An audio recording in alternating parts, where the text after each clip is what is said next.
a march by young Christians in Kingston calling on their government to keep gay sex illegal. These protesters, led by churches, reject changing Jamaica's laws in favour of the gay population. Homosexuality is extremely divisive here, and with a landmark court case looming, the battle lines are being drawn on both sides. In this nation, traditionally deeply intolerant of gays and lesbians, the stakes couldn't be higher. Is becoming a situation where it's the gays against the fundamentalist churches. There has also been an upsurge of homosexual hostility. They are not as docile as they would want anybody to think. In Jamaica, the prevailing view towards the gay population is entrenched in a 150-year-old law which criminalises sex between men. Known as the Buggery Law, the Victorian-era legislation still mirrors the views of the majority in 2013. But now it is set to be challenged in the highest court in the land.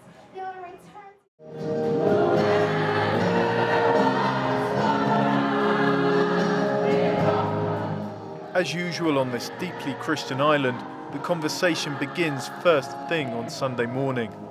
It's claimed that Jamaica has the most churches per square mile of anywhere in the world, and there's no question that they have a big impact on the way people think about a whole range of issues here. Lord, I will give you myself. Our teaching will ever be compassion, but no compromise. We cannot compromise with sin, but we can have compassion on the sinner, because we believe every single sinner is redeemable. The homosexual is redeemable.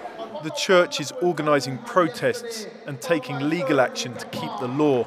Prominent Christian pastor Alvin Bailey believes legalising gay sex would threaten family life and put children at risk. Do you think there's a link between homosexuality and paedophilia?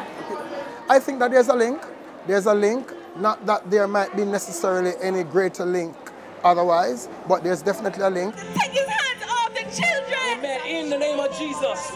When church leaders speak, Jamaica listens. Most of those we spoke to view gays as at best abnormal and at worst a social ill to be stamped out. They should die. I think so. He told me God made man and woman for a reason. Sometimes extreme intolerance spills into extreme violence. How did it make you feel when you learnt about Dwayne's death? I was still shocked. Like, honestly, I still couldn't believe that he died. I couldn't believe the words, how I was hearing that he died, how they mutilated him, how they ran a car over him, how they chopped him, stabbed him, shot him. Like, all of that just seemed unbelievable. 17-year-old Dwayne Jones loved to dance. When he went to a party dressed as a woman, he was outed by a member of his church. Chased down, he died at the hands of a mob. We travelled to the house where he lived with others just like him. Kicked out by their families, they are the most vulnerable of the gay community. They rarely step outside these walls. They say they don't belong in Jamaica, but don't have the money to leave. Tony Ann didn't want us to use his real name, afraid his friendship with Dwayne puts him at risk. People know our hangout spots. People know where we associate. People just know everything. Like, it makes me have to be more in fear. I'm not gonna lie, I get scared.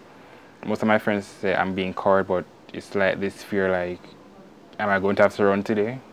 And if I'm going to be able to run fast enough to escape what I know will happen, is either a beating or a death. Dwayne Jones' horrific murder reinforced international pressure on the government to stop discrimination. The country's Justice Minister, Mark Golding, does back a change in the law, something rarely uttered publicly by a government minister.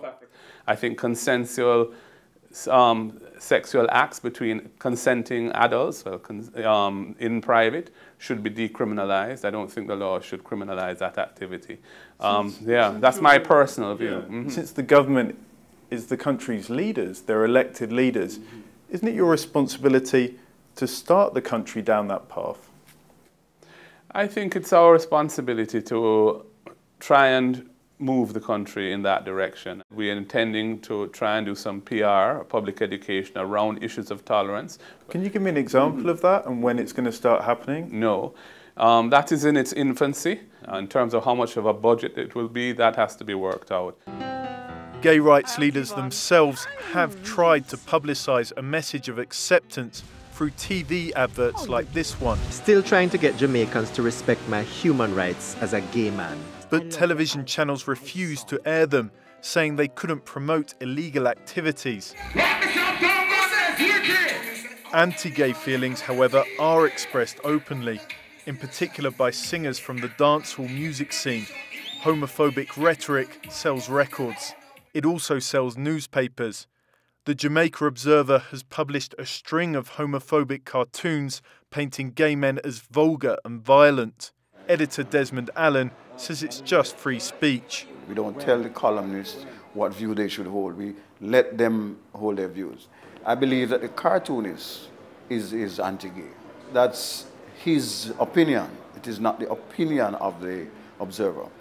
Would you allow editorial content or cartoons in your newspaper that were racist?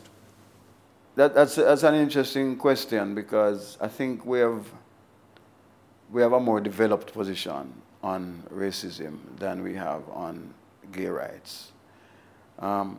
In a sense, gay rights are fairly new in terms of the national agenda. A new generation of gay activists, unwilling to stay in the shadows, is taking tentative steps to demand equality. This demonstration is a far cry from the gay rights protests seen in many other countries, but for these campaigners, it's a big step. In a country where keeping their sexuality hidden is the best way to stay safe, coming out on the streets is a real risk. Are you guys going to be helping? Lawyer and gay activist Maurice Tomlinson has received multiple death threats, but he says only greater visibility will bring greater acceptance. He's trying to force a change in the law. It is really a very pivotal time.